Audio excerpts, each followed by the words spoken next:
6 men laughed at Bumpy Johnson on a Tuesday night in the autumn of 1956.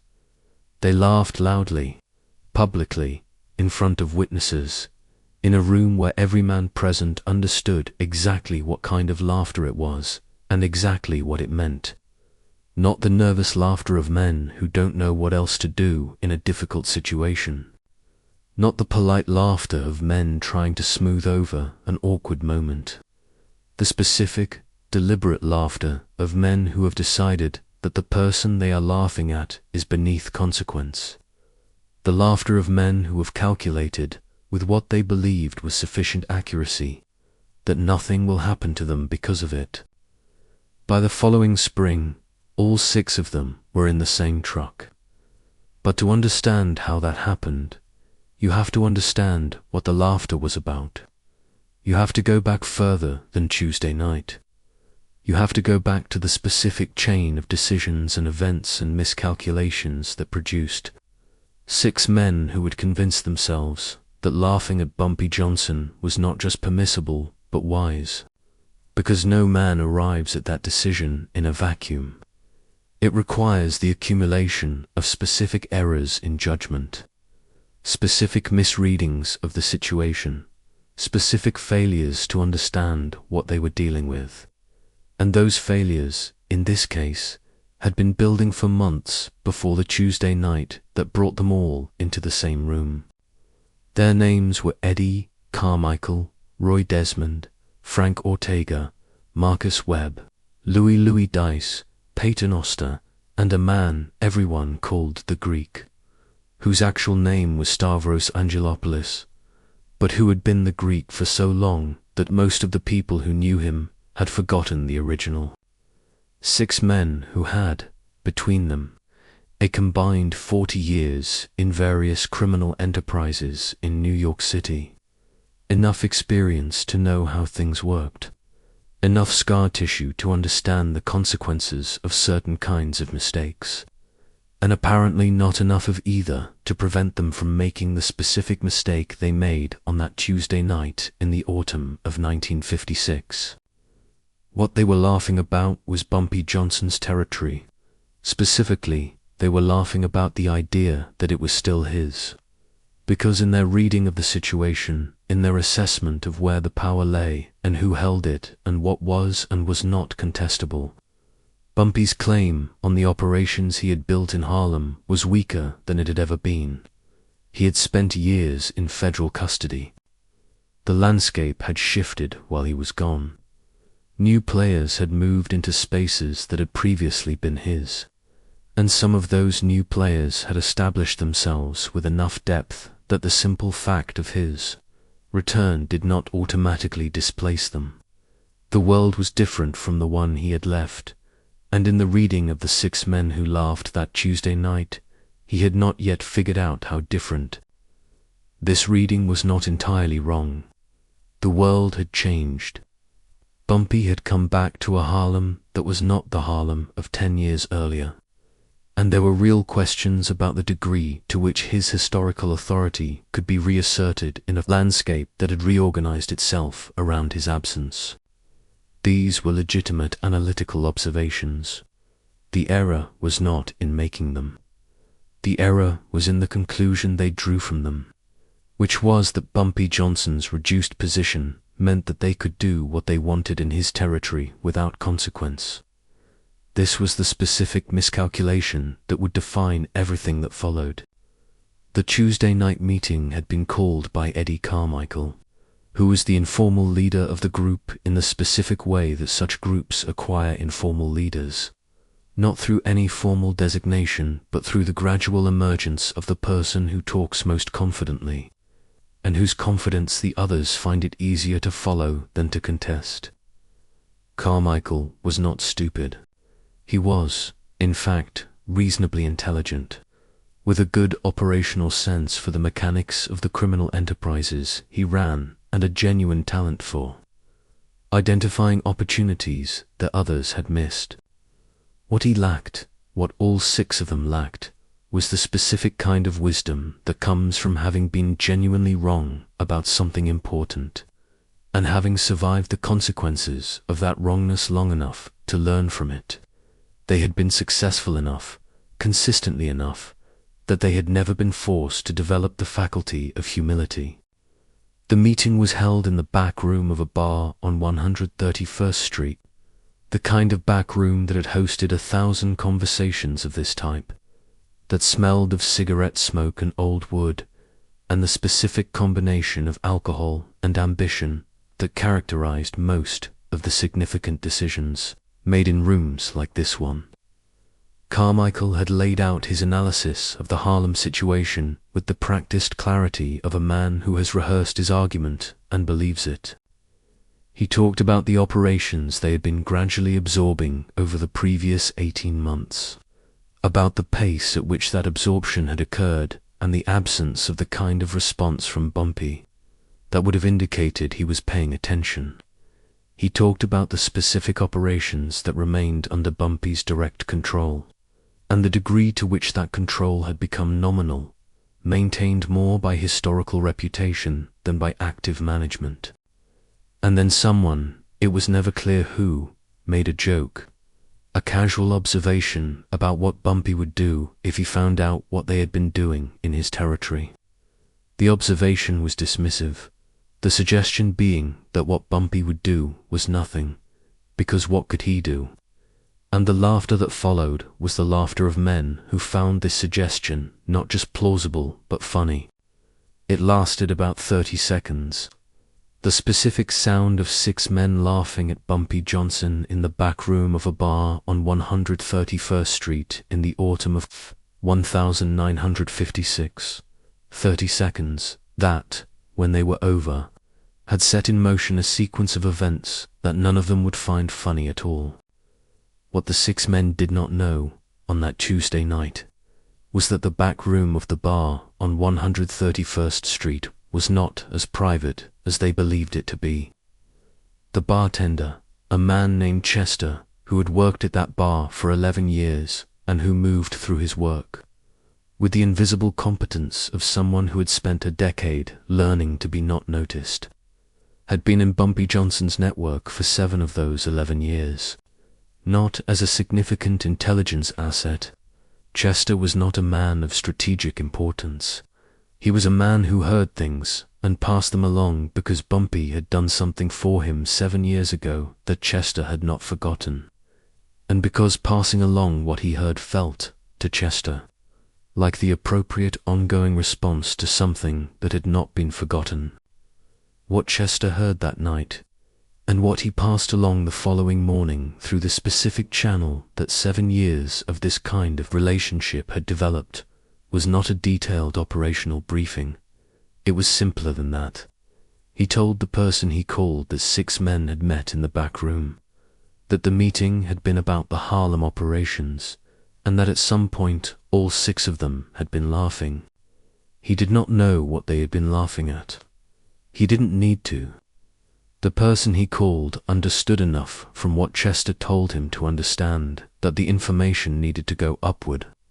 And it went upward, and by Wednesday afternoon Bumpy Johnson knew about the meeting. He did not react immediately. He never did. The information went into the same internal process that all significant information went into. The patient accumulation and analysis that preceded any response he made to anything. He continued his day. He had dinner, he slept, but he had started the clock. The 6 men, over the following weeks, continued their operations in the territory they had been absorbing. They were emboldened by the absence of visible response. Carmichael, in particular, had taken the absence of immediate pushback as confirmation of his analysis, as evidence that his reading of the situation had been correct, that Bumpy's reduced position meant that the normal rules of consequence did not apply in this specific case. He communicated this interpretation to the others, and the others, who were inclined to believe it because it was convenient to believe it, accepted it. This was their second mistake. The first had been the laughter. The second was interpreting the silence that followed as absence of response rather than as the specific form of response that patience produces. Bumpy was not silent because he was considering whether to respond. He was silent because he was building the response. The distinction, which would become clear to all six of them eventually, was the fundamental difference between the way Bumpy Johnson operated and the way the six men who had laughed at him operated. They were men who responded to things. He was a man who constructed responses. The time between the trigger and the response was not hesitation. It was preparation. The preparation, in this case, involved several elements. The first was information. He needed to know everything about the six men, not just the operational picture that Chester's report had provided, but the full picture. Who they were, how their operations were structured, where the vulnerabilities were, what the relationships between them were, and how durable those relationships would prove under pressure. He needed to understand the architecture of what they had built in his territory so that his response could be calibrated to it precisely. The information gathering took 3 weeks. It was conducted through the network that had always been Bumpy's primary intelligence asset, the invisible people who moved through every space in Harlem without being suspected of listening, whose presence powerful men like the Six had learned to ignore because powerful men always learned to ignore the people they considered beneath attention. The cleaning staff and the maintenance workers and the numbers runners and the people who moved between the various layers of the neighborhood's social fabric, who knew things that no formal intelligence operation could access because the things they knew were not the kind of things that left official traces. What the picture revealed when it was assembled was more complex than a simple territorial operation. The six men had not simply been moving into Bumpy's territory in the chaotic, opportunistic way that characterized most power grabs in the criminal landscape. They had been coordinated. The absorption of his operations had proceeded in a specific sequence, with each step building on the previous one in a way that suggested someone had planned it. Not Carmichael, who was a competent operator but not a strategic planner of this sophistication. Someone else had designed the sequence, and the six men had been executing it, perhaps without full understanding of the design they were executing. This changed the nature of what Bumpy was dealing with. It meant that addressing the six men directly would not resolve the underlying situation. There was a seventh figure somewhere, the architect of the design, and addressing the visible players without addressing the architect would be like removing the pieces from a chessboard without addressing the player who had arranged them. Finding the architect took another 2 weeks. It required a specific kind of patience and a specific kind of detective work, following the financial flows that connected the six operations, mapping the communications patterns, identifying the point from which the coordination emanated. The person who emerged from this investigation was not someone Bumpy had anticipated. He was not a figure from the existing criminal landscape in Harlem, not someone who had a history of this kind of territorial ambition. He was a businessman, a legitimate businessman, or at least a man who operated primarily through legitimate business channels, who had concluded that the Harlem Numbers operations represented an undervalued asset that could be acquired through the kind of indirect pressure that the six men had been applying. His name was Carlton Price. He had no criminal record. He had offices in Midtown Manhattan. He had investments in several businesses in Harlem and relationships with various figures in the neighborhoods. Economic and political life that had been built over years of careful networking. He was not a man who appeared dangerous. He was a man who had understood something that the conventional criminal operators in Harlem had not figured out, which was that the most efficient way to acquire criminal assets was not to fight for them directly, but to cultivate the appearance of legitimate authority, and use that appearance to commission other people to do the fighting. The six men were his instruments.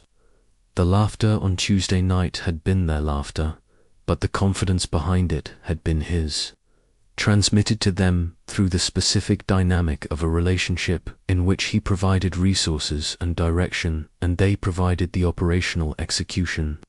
He had convinced them that his analysis of Bumpy's weakness was correct. He had provided them with the financial support to expand their operations. He had arranged the political protection that had allowed them to operate in Bumpy's territory without the immediate pushback they would otherwise have faced. And he had, apparently, encouraged the dismissiveness that had produced the Tuesday night laughter. Because dismissiveness toward your opponent is a useful attitude to cultivate in the people you are using as instruments. The discovery of Carlton Price changed everything about how Bumpy constructed his response. It meant that the response had to operate on two levels simultaneously. The visible level, which would address the 6 men and their operations in a way that was comprehensible to the people watching and that communicated the specific message that needed to be communicated. And the invisible level, which would address Carlton Price in a way that he would understand, but that would leave no trace of Bumpy's involvement. That would simply produce the complete and permanent withdrawal of the resources and protection that had made the 6 men's expansion possible. The invisible level came first. It always did. Carlton Price's legitimate business operations relied, more than they appeared to, on a specific set of relationships with people in the municipal government who controlled permitting and zoning and the various bureaucratic processes that determined whether legitimate businesses could operate efficiently or were constantly fighting against institutional friction. These relationships were not corrupt in any obvious sense. They were the ordinary relationships of a successful businessman who had cultivated connections in the places where connections were useful. But they were also, as Bumpy's investigation had revealed, relationships that had been built on the specific confidence that Carlton Price was a man of standing and reliability. That confidence was a vulnerable thing. It could be damaged. And damaged confidence in the specific social networks where Price operated was something that produced very real and very tangible consequences for his ability to do business. Bumpy did not damage Carlton Price's confidence directly. He did it through the same invisible means he always used, through the precise deployment of specific true information in specific places, through the patient cultivation of doubts that grew from seeds he had planted but that the relevant people believed they had arrived at themselves. Over the course of 6 weeks, Carlton Price found that certain doors that had been open to him were less open, that certain relationships had become cooler, that certain projects that had been proceeding were encountering unexpected complications. None of this was dramatic. None of it was traceable to any specific source. It was simply the gradual, cumulative effect of a man's standing declining in the specific social and professional networks where his standing mattered. The effect on his relationship with the 6 men was exactly what Bumpy had intended. The financial support that had been flowing to their operations began to contract. The political protection that had been operating invisibly began to withdraw. And the confidence that Carlton Price had built in the 6 men, the conviction that his analysis of the situation was correct and that they were operating from a position of strength, began to corrode as the concrete supports for that confidence were quietly removed. The 6 men felt this shift without understanding its source. They experienced it as a general increase in the difficulty of their operations, as problems arising where there had been no problems before, as a landscape that had seemed favorable becoming gradually less so. Carmichael, who had built his confidence on the belief that Bumpy was too weak to respond effectively, found that belief becoming harder to maintain as the evidence of his own operations suggested something more complicated than weakness. The others, following Carmichael's lead, as they always had, felt the same uncertainty without having the conceptual framework to place it. This was the moment Bumpy had been building toward. Not a confrontation, not a demonstration of force. The moment when the six men's confidence had been eroded to a specific point, when the foundation of their certainty had been sufficiently undermined that the visible response, when it came, would land not on men who were ready for it, but on men who were already uncertain, already sensing that the situation was not what they had believed it to be. The visible response was built around a specific piece of information that Bumpy had been holding since the third week of his investigation. The piece of information was about Eddie Carmichael specifically, and it was of the kind that, in the world they all operated in, was more dangerous than almost any operational vulnerability. It concerned a specific communication that Carmichael had had with a federal investigator, not a confession, not an agreement to cooperate. Something more ambiguous than that. Something that in the right hands could be made to look like more than it was. That could be presented to the other 5 men in a way that would produce a specific kind of uncertainty about their leader that would be very difficult for Carmichael to dispel. Bumpy did not deliver this information himself. He delivered it through 3 separate channels simultaneously, each channel reaching a different one of the 5 men, each delivery framed slightly differently, each framing calculated to produce in the recipient the specific form of doubt that would be most destabilizing for them specifically. Roy Desmond, who had always been the most paranoid of the group, received the information in the form most likely to trigger immediate suspicion. Frank Ortega, who valued loyalty above almost everything, received it in the form that most directly impugned Carmichael's loyalty. Marcus Webb, who was the most practical of the group and the most concerned with the operational implications of everything, received it in the form that suggested the most concrete risk to their current operations. The information reached all 3 of them on a Thursday. By Saturday, the specific dynamic within the group had changed in ways that were not yet visible on the surface, but that were already reshaping the underlying reality. 3 of the 6 men were looking at their leader with doubt. 2 others, Louis Dice and the Greek, had heard nothing yet but were picking up the change in atmosphere without understanding its source. Carmichael himself, unaware that the information had been distributed, was operating as he always had, with the specific obliviousness of a man who doesn't know he is being watched. The second element of the visible response was territory. Bumpy began reclaiming specific operations, not dramatically, not in ways that would force immediate confrontation, but systematically, in the specific sequence that his analysis of the situation indicated would produce the maximum disruption to what the 6 men had built while minimizing the risk of the kind of violent conflict that would draw the attention he did not want.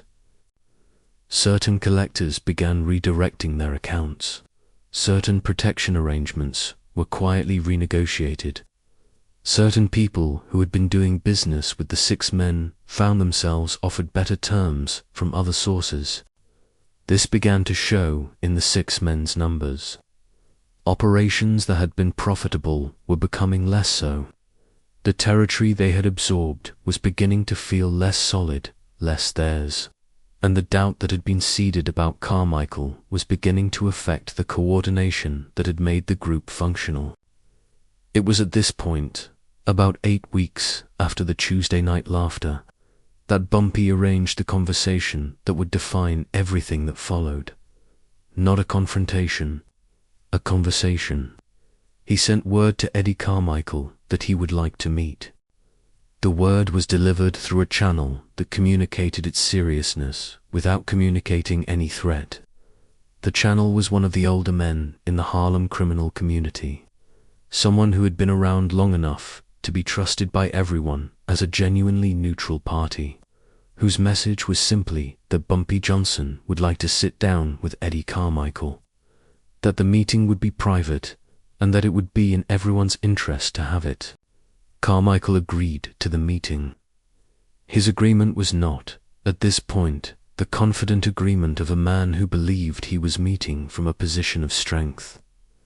It was the more complicated agreement of a man who had been sensing for weeks that something was wrong with the situation he had, believed was right, who was beginning to understand that the silence that had followed the Tuesday night laughter had not been the silence of absence, but the silence of preparation. They met in the same restaurant where Bumpy had held significant meetings before, a space that communicated, through its history and its associations, something about the seriousness of what was being discussed. Bumpy was already seated when Carmichael arrived. This was deliberate. In the specific choreography of these kinds of meetings, the person already seated when the other arrives is the person who has been waiting. And the person who has been waiting is the person who is calm, and the person who is calm is the person who is in control. Carmichael sat down. Bumpy looked at him with the specific quality of attention that, if you had ever been on the receiving end of it, you understood immediately as something different from ordinary regard, not threatening, not hostile, just complete. The attention of a man who had taken the time to understand fully what he was looking at. They talked for 2 hours. The conversation was not, primarily, about the territory or the operations or the specific events of the previous months. It was about something more fundamental, about the specific miscalculation that had produced the situation they were now in, about what Carmichael had thought he was doing and what he had actually been doing, about Carlton Price and the degree to which Carmichael understood what Price had been using him for. This last point was the most significant part of the conversation. Carmichael had believed, entering it, that he was the architect of his group's expansion into Bumpy's territory, that the decisions had been his and the direction had been his and the outcome had been the result of his analysis and his planning. What Bumpy showed him over the course of 2 hours was that this was not accurate, that Carlton Price had been using all 6 of them as instruments of a plan that served Price's interests, that the confidence Price had cultivated in them had been a manufactured thing, built to make them useful to him without their full understanding of how they were being used. This revelation did something to Carmichael that the external pressure on his operations had not been able to do. It stripped him of the specific self-understanding that had been the foundation of his confidence. A man who believes he has been the author of his own actions, who discovers that he has been an instrument in someone else's design, experiences a kind of destabilization that goes deeper than operational setback. It touches the story he tells about himself, and the story a man tells about himself is the most important thing to touch if you want to change what he does next. Carmichael was quiet for a long moment after Bumpy finished laying out the Carlton Price picture. Then he asked a question that told Bumpy everything he needed to know about where the conversation was going. He asked, "What do you need from me?" What followed from that meeting was the third and final element of Bumpy's response. The resolution of the situation in a way that was complete without being unnecessarily destructive. That addressed every dimension of what had occurred without creating new problems in the process of solving existing ones. Carlton Price, within 3 months, had quietly divested from the Harlem operations and redirected his attention to opportunities in other parts of the city. His withdrawal was not dramatic. It was the withdrawal of a businessman who has calculated that a particular opportunity is no longer as attractive as it appeared, who has decided that the costs of pursuing it exceed the projected returns. He made this decision, as far as anyone could see, independently. Nobody pressured him. Nobody threatened him. He simply concluded that Harlem was not the right place for his particular kind of investment, and he moved on.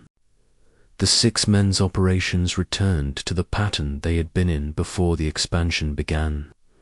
not because they were forced to contract them violently, but because the conditions that had made expansion seem viable had changed in ways that made contraction the rational choice. Carmichael, whose relationship with the other 5 had been damaged by the doubts that had been seeded in 3 of them, and who understood, now, the degree to which he had been miscalculating the situation, made the decisions that produced the contraction with the specific pragmatism of a man who has been shown the difference between what he thought was happening and what was actually happening. The 6 men did not end up in one truck. Let me be precise about this, because precision matters. The phrase that circulated through Harlem in the months and years after these events, the phrase that became part of the specific oral history of the neighborhood, was a compression of what had actually occurred, the way that important events are always compressed in their retelling into the most memorable form rather than the most accurate one. What happened was something more complex than 6 men in a truck. What happened was 6 men who had laughed at Bumpy Johnson finding themselves, over the course of several months, in a situation so comprehensively managed, so thoroughly understood and responded to, that the specific ambitions that had produced the laughter were completely neutralized without any of the 6 men fully understanding how the neutralization had occurred. They had each experienced the process differently, from different angles, with different specific pressures applied to their specific vulnerabilities, but the outcome was the same for all of them. The truck was real, though. Not 6 men in one truck. But there was a moment in the spring that followed the autumn of the Tuesday night laughter, when all 6 of them found themselves present at the same event. A gathering of significant figures in Harlem's criminal community that Bumpy attended and that they were invited to attend, and the specific quality of how they were received at that gathering. The specific way their presence was acknowledged or not acknowledged by the people in the room communicated something to everyone who observed it.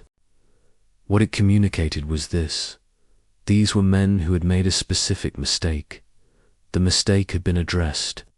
The addressing had been thorough and complete, and the addressing had been done in a way that everyone in the room could see without anyone having to say it directly. The 6 men who had laughed were present. Bumpy Johnson was present, and the room understood the relationship between those 2 facts without requiring any explanation. The story of the truck was the story that Harlem chose to tell about what happened. It was more satisfying than the accurate version, more dramatic, more obviously conclusive. 6 men who laughed at Bumpy Johnson, all 6 of them ending up in the same place, a single truck. The implication being that the truck carried them to some kind of collective reckoning. The story had the quality of the kind of story that neighborhoods tell about the people who belong to them. That compresses the complicated truth into a form that carries the essential meaning even if it loses the specific details. The essential meaning was this: you don't laugh at Bumpy Johnson, not because he will respond with immediate violence, which is what the story of the truck suggests, but because he will respond with something worse than violence. He will respond with understanding. He will understand the situation more completely than you do, will map its every dimension and identify every vulnerability and construct a response that addresses all of it simultaneously. He will give you enough time to fully commit to your mistake before he acts on his response, because he knows that partial commitment is reversible and full commitment is not. He will address the people who were using you without your knowledge before he addresses you, so that when he does address you, you are already standing on ground that has been removed from beneath you. And he will do all of this without ever once raising his voice. That is the story that the truck story was telling, in its compressed and dramatic form. That is the essential meaning that survived the compression of a complex reality into a simple and memorable image. There is a coda to this story that is less often told, that belongs to the more complete version, rather than the compressed one. It concerns Eddie Carmichael specifically, and it says something about what Bumpy Johnson's particular form of response produced in the people. It was directed at that simple force would not have produced. Carmichael, in the years that followed, became one of the more reliable sources of information about significant movements in the parts of Harlem's criminal landscape that Bumpy did not directly control, not a formal arrangement, not something that had been negotiated or agreed to or put on any kind of terms, simply the ongoing consequence of a man who had been shown, clearly and thoroughly, the difference between operating with accurate understanding and operating with the confident misunderstanding that Carlton Price had cultivated in him. He preferred the accurate understanding, and the most reliable source of accurate understanding about Harlem's criminal landscape, as Carmichael had come to know through direct experience, was the same man whose territory he had once moved into while laughing at the idea of consequence. The 6 men who had laughed at Bumpy Johnson on a Tuesday night in the autumn of 1956 never laughed at him again. None of them ever discussed the laughter publicly, never acknowledged in any direct conversation that it had occurred, but all of them understood, in the specific way that people understand things that have been demonstrated to them through direct experience rather than instruction, what the laughter had cost and what the absence of obvious immediate response had meant and what the patience that followed had built. They understood it the way you understand things that change your operating assumptions, not as a lesson you can repeat when someone asks you what you learned, as a change in how you see things, a permanent revision of a specific element of how you navigate the world, an understanding that lived in how they made decisions going forward, in the specific things they no longer considered doing, in the automatic recalibration that occurred whenever they found themselves in a situation that had any resemblance to the situation they had been in on that Tuesday night. The truck existed. It existed in the story that Harlem told, which was the story that mattered, and the story that Harlem told was accurate in its essential claim, even if its specific details had been compressed for drama and legibility. 6 men had laughed. All 6 had ended up in the same place. The place was not what the story suggested, but the meaning was the same, and the meaning was everything. In the back rooms and the barbershops and the private clubs where Harlem told itself its history, the story of the 6 men and the truck was told for years. It was told to young men who needed to understand something about how the world worked, who needed a concrete example of the specific kind of consequence that the specific kind of miscalculation they were being warned against could produce. It was told as a cautionary tale, but not a cautionary tale about violence or force or the obvious instruments of power. It was a cautionary tale about intelligence, about what happens when you mistake silence for weakness, about what happens when you laugh at a man who is smarter than you and patient enough to wait for exactly the right moment.